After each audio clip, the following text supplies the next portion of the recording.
Chu, qui commence un nouveau départ après ses problèmes avec Blockberry Creative, fait en ce moment face à des réactions négatives pour ses remarques sur le tangulu. Pour info, le tangulu est un encas à la mode en Corée du Sud, qui consiste simplement en une brochette de fruits trempée dans un sirop de sucre. La controverse a commencé lors de son apparition dans l'émission School Bells Ringing sur YouTube, animée par le youtubeur Jenny Park, et elle concerne l'extrait où Chu dégustait justement l'encas. Dans la vidéo, le producteur demande à Chu si c'était la première fois qu'elle essayait le tangulu, ce à quoi elle a répondu oui. Cependant, ce sont ses commentaires par la suite qui ont suscité l'indignation. En fait, Chu a exprimé son inquiétude de voir que cet encas était en vente dans les rues en tant que street food, car pour elle, c'était une nourriture malsaine. Et c'est une remarque en particulier qui a créé la polémique. Je cite, « Cela me paraissait mauvais pour la santé. Du coup, quand j'étais petite, je pensais que ceux qui en mangeaient mourraient un peu plus tôt. » La vidéo a rapidement été visionnée plus de 1,8 million de fois, et Chu a fait face à énormément de critiques pour son comportement. De nombreux netizens affirment que les commentaires de Chu semblaient insensibles, surtout si l'on considère la popularité actuelle du tangulu en Corée, qui est juste incroyable. Les internautes qui sont tombés sur la vidéo ont exprimé leur mécontentement, mettant en doute le jugement de Chu,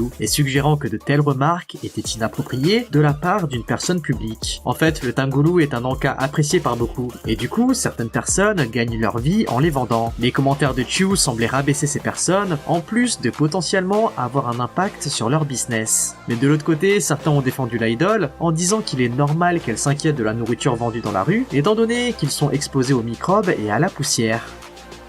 Il y a environ une semaine, Sangyeon de The Boys s'est retrouvé au cœur d'une controverse pour avoir utilisé un terme sexuellement explicite lors d'une vidéo d'entraînement de danse. Dans la vidéo en question, les membres s'entraînaient lorsque Sangyeon est passé à côté d'eux et aurait dit un terme grossier signifiant une activité sexuelle orale et provenant de la langue japonaise. Lorsque la vidéo a été publiée, elle a suscité une vague de débats parmi les fans et les netizens coréens qui ont accusé le membre d'avoir utilisé ce terme vulgaire. Si certains ont été déçus qu'il ait utilisé ce type de langage, beaucoup ont pris sa défense en affirmant qu'il s'agissait d'un malentendu. Et du coup, ce 3 août, Sangyeon a décidé d'adresser lui-même la polémique. C'est sur Bubble que l'idol s'est exprimé en disant « Vous avez dû vous inquiéter de ce qui s'est passé récemment. J'ai pensé que ce serait plus difficile si je ne disais rien. Je n'ai pas dit quelque chose comme ça, je laisse cette polémique de côté parce que par le passé, il y a toujours eu des malentendus qui persistaient. Mais maintenant, ce qui est important, c'est le comeback. Alors je vais me concentrer sur le retour et ne pas y prêter attention. Je suis désolé de vous avoir fait de la peine et de vous avoir inquiété. Néanmoins, les netizens ne semble pas convaincu. En ligne, on pouvait lire « Alors dans ce cas, il devrait nous expliquer ce qu'il a réellement dit. Il savait que les caméras tournaient, alors pourquoi aurait-il dit ouvertement ça ?» Mais pour être honnête, on a l'impression qu'il a clairement dit le terme à ce moment précis de la vidéo. Il devrait admettre ce qu'il a vraiment dit alors. Les amis, je vous interromps quelques secondes juste pour m'assurer que vous soyez bien abonnés. Ça vous prend un clic et nous, ça nous motive énormément dans notre travail. Et si vous êtes déjà abonné, n'hésitez pas à mettre un like à la vidéo.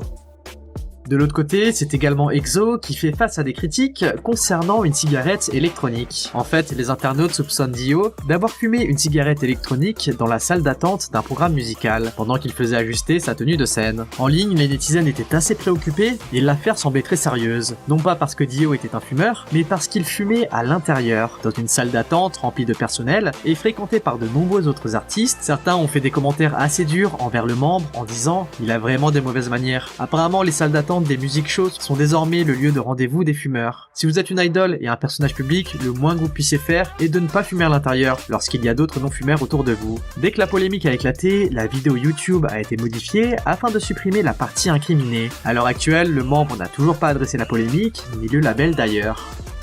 Bon allez, on passe aux actus feel good. New Jeans a fait sensation pour sa prestation lors du festival Lollapalooza, qui s'est déroulé à Grants Park à Chicago. La performance qui a débuté à 17h a attiré une foule importante, à la fois en personne et virtuellement. En plus d'avoir réuni une masse gigantesque de personnes dans la fosse, la diffusion en direct sur Weverse a atteint plus de 137 000 spectateurs. Et sur YouTube, le stream a attiré 88 000 spectateurs simultanés. Après la performance incroyable de New Jeans, de nombreuses personnes dans la foule ont décidé de partir, ce qui a été interprété comme un témoignage de l'immense popularité des filles.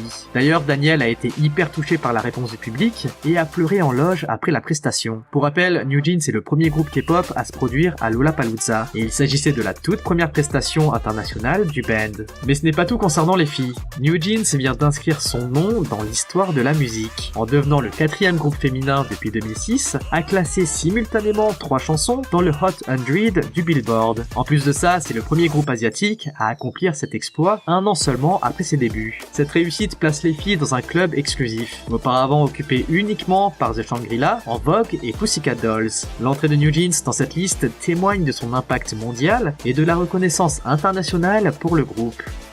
L'autre personnalité à l'impact mondial qui a fait parler de lui n'est autre que G-Dragon. Le PSG est en ce moment même à Busan pour faire des matchs de préparation avant la prochaine saison. Et juste avant le match entre Jeonbuk Hyundai et le Paris Saint-Germain ce 3 août, la tenue du PSG produite par Peace-One, la marque de G-Dragon, a été dévoilée. En fait, le Paris Saint-Germain a dévoilé la tenue spécialement conçue sur Instagram. Les nouveaux éléments de conception du maillot intègrent des aspects emblématiques de la marque Peace-One, ainsi que ceux du club. Le nom du joueur est barré par une bande rappelant le logo de G-Dragon, le numéro de maillot comporte des marguerites qui est le symbole associé à G-Dragon, et pour compléter le design personnalisé, la phrase « Ici c'est Busan » apparaît sur le bas du maillot pour faire la promotion de la ville sud-coréenne. C'est la première fois dans l'histoire qu'une idol coréenne conçoit un maillot pour une équipe de football européenne, de premier plan en plus, appartenant à l'une des ligues du top 5 de l'Europe. D'ailleurs, les deux légendes G-Dragon et Neymar en ont profité pour se rencontrer et prendre une photo.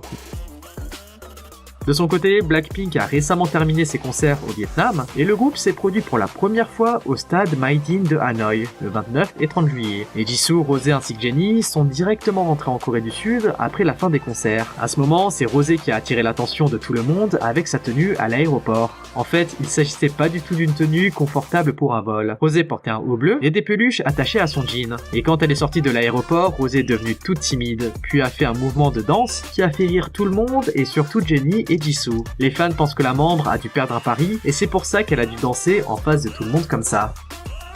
D'ailleurs, la tenue de Jisoo a également attiré l'attention ce jour-là. Le vêtement que portait l'idol lors de son arrivée à l'aéroport de Gimpo fait partie de la collection Over the Rainbow de la marque française Kureju. La collection créée par le designer Nicolas Di Felice a pour vision de promouvoir la solidarité et le soutien à la communauté LGBT par le biais de la mode. Le t-shirt de Jisoo vendu au prix de 170 € collecte des fonds destinés à une organisation qui s'engage à protéger les droits des homosexuels et des transsexuels. En fait, ce n'est pas la première fois que Jisoo se révèle soutenir la cause LGBT, puisqu'elle a déjà montré à de nombreuses reprises son soutien via son style vestimentaire. Jisoo a plusieurs fois porté des hauts avec le symbole LGBT et a même recommandé le livre Carole, qui raconte l'histoire d'amour entre deux femmes. De nombreux internautes ont été inspirés par l'idol, qui déclare son soutien aux personnes LGBT de manière si ouverte et récurrente. Les fans ont félicité Jisoo pour sa prise de position sur des questions importantes et ses messages porteurs de sens. Cependant, certains internautes s'en sont pris à l'idol pour afficher un tel message. En ligne, de nombreuses personnes affirment que Jisoo ne devrait pas porter ses vêtements, étant donné que la cause est très politisée et n'est pas destinée à simplement protéger les personnes non hétéros. En fait, dans plusieurs pays, les communautés LGBT sont instrumentalisées pour servir des agendas politiques, et Jisoo ne doit pas soutenir ce mouvement. D'autres affirment que cela n'a rien de positif, étant donné que la communauté LGBT détruit tout ce qui fait l'histoire d'un pays là où il s'établit, et que la Corée risque également de voir tout son système s'écrouler si la tendance s'applique également là-bas. Et finalement, certains affirment que le positionnement de Jisoo est dangereux, car le jour où elle décidera de ne pas porter de t-shirt pro-LGBT aussi fréquemment, elle risque de se faire attaquer par la communauté, qui a été habituée à avoir son soutien et qui n'hésitera pas à la cancel. En fait, la sexualité de Jisoo a toujours suscité la curiosité des fans, ce qui a donné lieu à des spéculations sur son homosexualité. Et le fait qu'elle porte ce genre de tenue serait un signal qui prouverait que Jisoo serait attirée par les filles.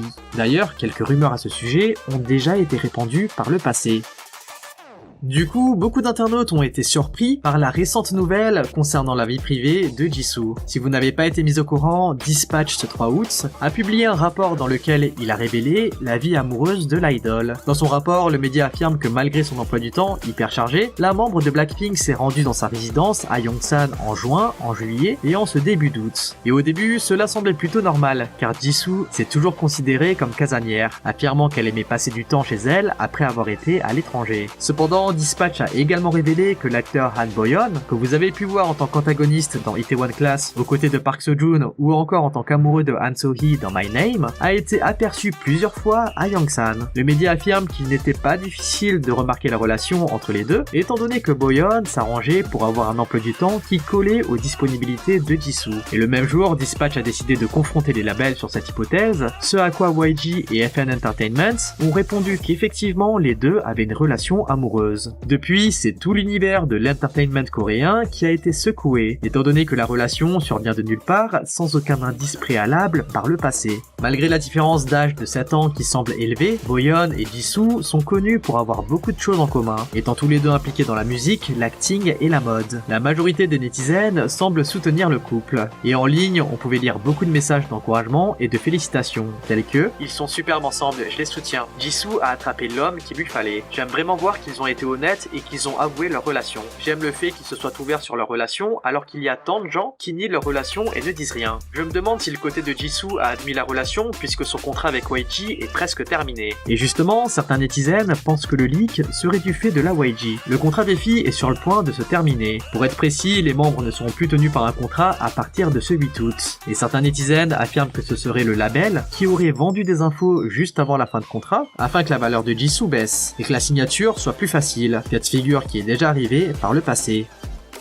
Dans tous les cas, les choses semblent compliquées pour le label de Blackpink. Alors que l'expiration du contrat approche le 8 août, les investisseurs du secteur du divertissement sont à l'affût concernant l'annonce du renouvellement. Cependant, il semble apparemment peu probable qu'une décision soit prise avant la fin de la tournée Born Pink, qui doit se finir aux US le 26 août. Certains experts disent même que l'annonce pourrait être reportée après septembre, ce qui est inquiétant puisque cela signifierait que le label et les filles auraient du mal à trouver un terrain d'entente. Un responsable de YG a indiqué qu'en raison des concerts déjà prévus dans le cadre de la tournée mondiale, le contrat actuel sera probablement maintenu au moins jusqu'à la fin du mois d'août. Le responsable a également fait référence à un cas précédent avec le groupe iKON, où le renouvellement du contrat a été annoncé 3 mois après la date d'expiration estimée. Certains acteurs du marché boursier interprètent le concert prévu à la fin du mois d'août comme un signal positif pour le renouvellement du contrat. Cependant, des rumeurs disent qu'il se pourrait que les membres décident de signer avec des labels étrangers qui leur correspondraient un peu plus. Certains disent carrément que certains membres allaient mettre en place leur propre agence. L'analyste Chayumi de Mirai Asset Securities estime que l'acompte par membre sera de l'ordre de 1 à 1,5 milliard de won, soit à peu près 1 million d'euros. En plus de cela, les membres recevront à peu près 80% des bénéfices du groupe versus 20% pour la YG, ce qui pourrait faire pencher la balance vers le label plutôt qu'un nouveau. Mais pour l'instant, le mystère reste encore total et on ne sait pas si les filles continueront à se produire sous la YG ou si elles signeront autre part. Les internautes se disent très intéressés par l'avenir du groupe et en ligne on pouvait lire plusieurs types de réactions, telles que YG devrait les supplier de renouveler leur contrat, leur rentabilité dépend de Blackpink. YG est essentiellement Blackpink à ce stade, il ferait mieux d'espérer que Baby Monster soit populaire si elles partent. Le montant de l'acompte est plus bas que ce que je pensais, YG doit vraiment leur offrir beaucoup plus pour les garder à mon avis. Et vous, qu'en pensez-vous? Est-ce que les filles continueront avec la YG ou est-ce que c'est la fin de Blackpink? Bon les amis, on se retrouve mercredi prochain pour une nouvelle actu K-pop. En attendant, lâchez votre like, abonnez-vous et activez la cloche. Allez, on se dit à toutes et bye bye.